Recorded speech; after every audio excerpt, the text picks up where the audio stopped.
What is up, everybody, and welcome back to another episode of Tattoo Critiques. So I woke up this morning and I couldn't get that damn song out of my head. You know which one. Yep, that's the one. And instead of beating my head into the upside down, I figured, hey, I'll lean into it. So let's check out some Stranger Things tattoos.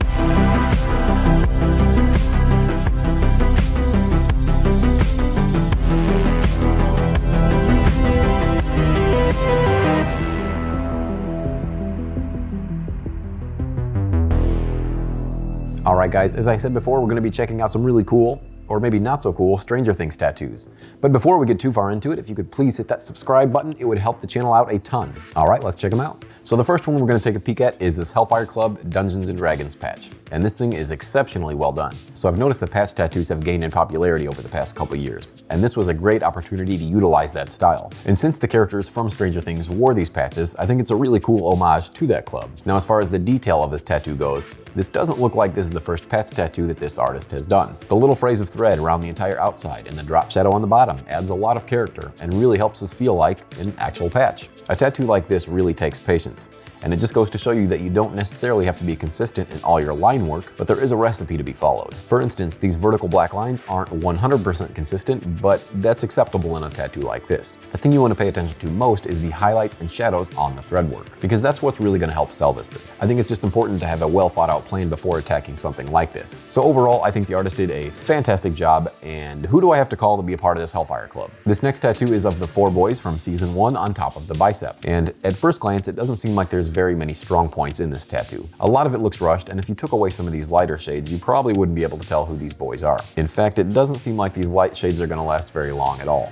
I think it's possible to make a tattoo this size last, just not the way that this one in particular was approached. The black shading in their shirts is rather choppy. To be honest, it kind of looks like a first grader's finger painting. I probably would have moved this tattoo up an inch or two just to avoid that crease as well, as it's very hard to work in that area, and chances are those small details aren't going to last anyway. I'm just really not a fan of the shades in the faces. They kind of look like they've just been smeared all over. These boys got monkeypox! Now if I had a suggestion to the tattooer, I would say slow down and experiment with different materials and machines, because you could have the skills to make this thing badass, but you might not be using the right brand of needles or the right machine that works best for you. So I think it's worth it to take the time and experiment and slow down and try new things all the time, because it's only going to benefit you. Now the good thing is there is more room to add details to the face, so I'm not going to call this thing a failure, but maybe wait till it heals up fully and go back into it again. Adding some extra details and making sure that color is solid would really help this tattoo out a lot. This next one is a black and white portrait of Eleven with her blindfold on. At first glance, this one does seem a little rushed in a lot of areas, and although I do like this tattoo overall, if I look closely, there's just a lot of areas that seem like they were done pretty quickly.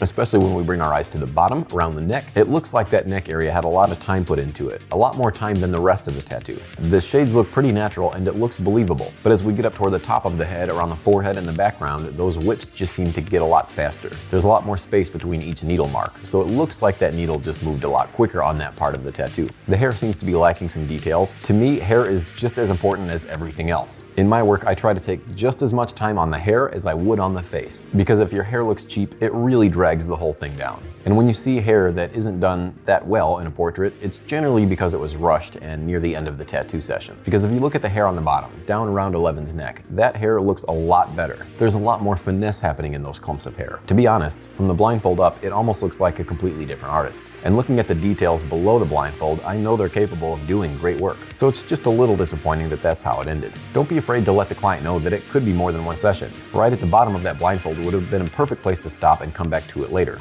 And lastly, if we bring our attention to the mind flare in that blindfold, this is where a lot of that time should have gone, since this is the main focus of the entire tattoo. And although I do think those details in the hair are super important, had the artist nailed that design in the middle and put in the extra time, I probably wouldn't have even given that hair a second glance. So overall, I do think this is a pretty killer tattoo and a great design. I do, however, wish the artist spent just a bit more time in this tattoo, especially around that top area. This next one up is a fun one. It's the crew surrounded by Christmas lights in a really unique style. One of the fun things about this tattoo is it has a very nostalgic feel to it. The sketchy design and the lines through the faces just really bring you back to junior high. It really ties it together with the age of the kids in the show. I know that might be a bit of a stretch, but it does have a very childlike feel to it. And although some of the lines might not be the cleanest, I think the artist gets away with that because of its sketchy style. I think you can get away with some of those small flaws in the top and the pointy fingers and things like that. However, when it comes to the lettering at the bottom, those things should have been as solid as possible. The same goes for the white outline around the kids. It feels a little patchy in some spots and veers off in other places. If the artist would have had just a little more control with this, I think it would have sat that much better. But I do think the originality of this tattoo far outshines most of the flaws. So overall, I think this is a really cool tattoo and excellent work to the artist. And finally, we've got this telephone wrapped in Christmas lights with Will's voice coming through the speaker.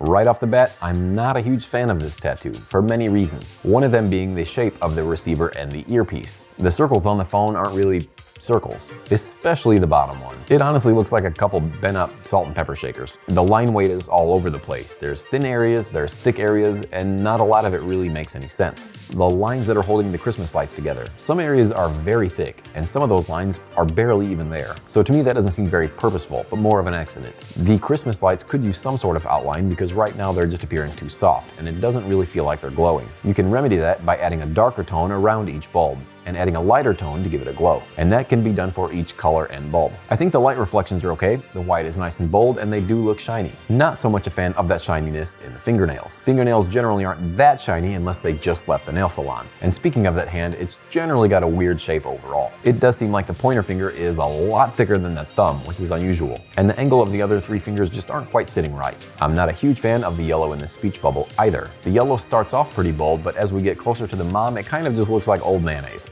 And in that part, the shading is just choppy. I think something the artist could benefit from is knowing where and how to use different line weights. As we've talked about in the past, you can use a thicker outline for things that are sitting in the front and a thinner outline for things that are sitting in the background. With this tattoo in particular, they're all just kind of thrown in there and it makes it very hard to read. It's really not showing the dimension that it should. I do think this design could have made an excellent tattoo. I just think the tattooer fell short on the execution. All right, guys, that's going to be it for my critiques this week. However, I would love to share with you my favorite tattoo of the bunch. And that tattoo was done by Lady Iris Tattoo out of Brazil. I chose this tattoo as my favorite this week, mostly because of its originality. There's really something to say about having one of those original pieces as opposed to something you'd just find off of Google. Sure, those tattoos can be very well done, but to me, there's just something about having a tattoo that's unique to you. Killer job, Lady Iris, and congratulations on being my favorite tattoo this week. Check out her work. She's got a lot more like this. All right, one more thing before you guys go. I've got a featured artist that I would love to share with you that goes by the name of Gerardo Valerio out of Pueblo, Mexico. I just discovered Gerardo's work this morning, but I absolutely love his color work. He's got a unique approach to the way that he adds gray wash outlines to his colored portraits. I honestly think this technique will help those colored portraits stand the test of time 10, 20, 30 years from now. As those gray wash outlines fade away over time, you'll be left with a nice hard edge where those two tones meet, allowing the contrast in that tattoo to stick around for a bit longer. You'll notice that technique through almost all of his work, and I honestly think that helps distinguish his work from other color portrait artists. So make sure you also head on over to his page and give him a follow as well. And if you're in Pueblo looking for a new tattoo, this might just be your guy. Well, that's going to wrap this one up. Thank you guys so much for sticking around. Don't forget to subscribe while you're here. And as always, see y'all next week.